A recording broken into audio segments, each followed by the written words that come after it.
One TV Patrol. Mga opisyal sa Comelec National may bisita sa Ozamis City. Anong detalye ni Johnny Tommy?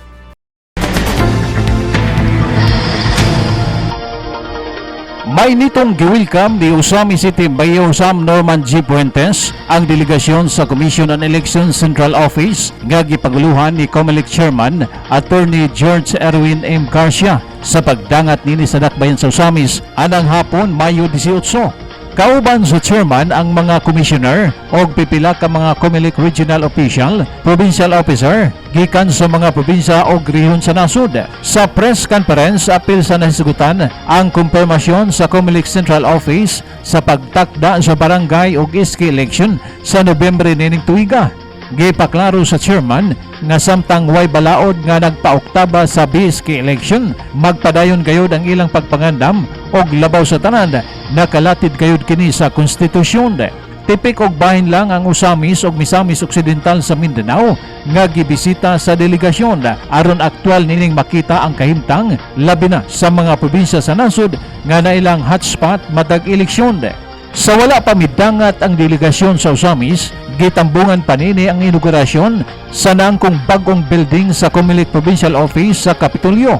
Nagpasalamat ang delegasyon sa mainitong pag-abi-abi ni Governor Henry E. Suaminal og sa Ozamis pinagi ni Mayor Sam Norman G. Puentes uban sa mga sakop sa City Council nga gipangunahan ni Vice Mayor Bebe Neri.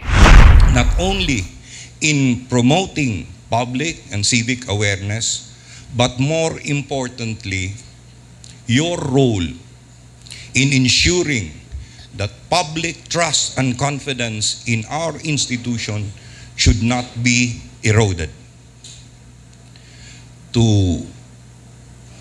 As we gathered here this afternoon,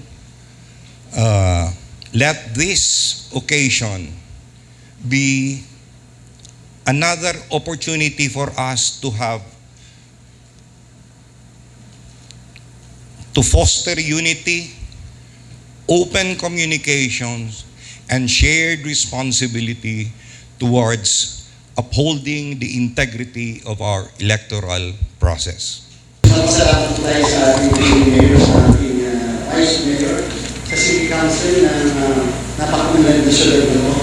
Sa iyo po lahat, maraming salamat sa napakakinig pagtanggap sa inyong commission and actually po, lima kami lahat na nandito. So sabi ko malayo ng video na may call kami and therefore mas minarapat namin na dito tatapusin yung napakahaba na registration period natin para sa ating barangay SK election na simula October 20 at tapos ngayon exact na 5 na ito.